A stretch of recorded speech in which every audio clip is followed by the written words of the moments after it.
கரூரில் புதிய அங்கன்வாடி மையத்தில் குழந்தைகளுக்கு கற்றுக் கொடுப்பதற்காக சுவற்றில் வரையப்பட்டிருந்த தமிழ், ஆங்கில எழுத்துக்கள் தப்பும் தவறுமாக இருந்த சம்பவம் பெற்றோரிடையே மிகுந்த மன வருத்தத்தை ஏற்படுத்தியுள்ளது. இதனை விரிவாக பார்க்கலாம். கரூர் மாவட்டம் குளித்தலை ஒன்றியம் கீழக்குட்டப்பட்டியில் புதிதாக திறந்து வைக்கப்பட்ட அங்கன்வாடி மையத்தில் தமிழ் தடுமாறிய காட்சிகள்தான் இவை.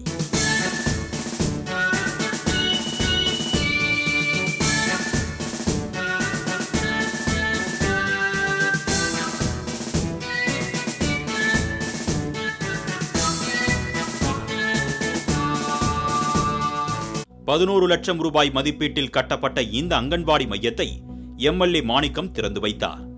அப்பொழுது குழந்தைகளை ஆர்வத்துடன் அழைத்து வந்த பெற்றோருக்கு அதிர்ச்சிதான் காத்திருந்தது. ஆம், குழந்தைகள் ஆர்வத்துடன் கற்றுக்கொள்வதற்காக வரையப்பட்டிருந்த எழுத்துக்கள், பழங்கள், காய்கறிகளின் பெயர்கள் தப்பும் தவறுமாக இருந்தது. தேசிய கொடியை தேசி கொடி, கொய்யா பழத்திற்கு கொய்யா பழம் என தமிழை சொல்லொன்னா துயரத்தில் ஆழ்த்திய அதிகாரிகள் தலைவர்களின் பெயரையும் கடித்து குதறி வைத்திருந்தனர்.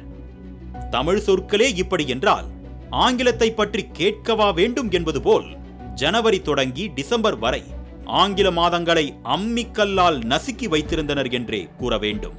அங்கன்வாடி மையத்திற்கு வருகை தந்து வளர்ப்பிறையாய் மாற வேண்டிய குழந்தைகளை இப்படி தேய்பிறையாக மாற்றினால் நாளைய தலைமுறை என்னவாகும் என்ற அச்சம் பெற்றோர் மத்தியில் எழுந்துள்ளது.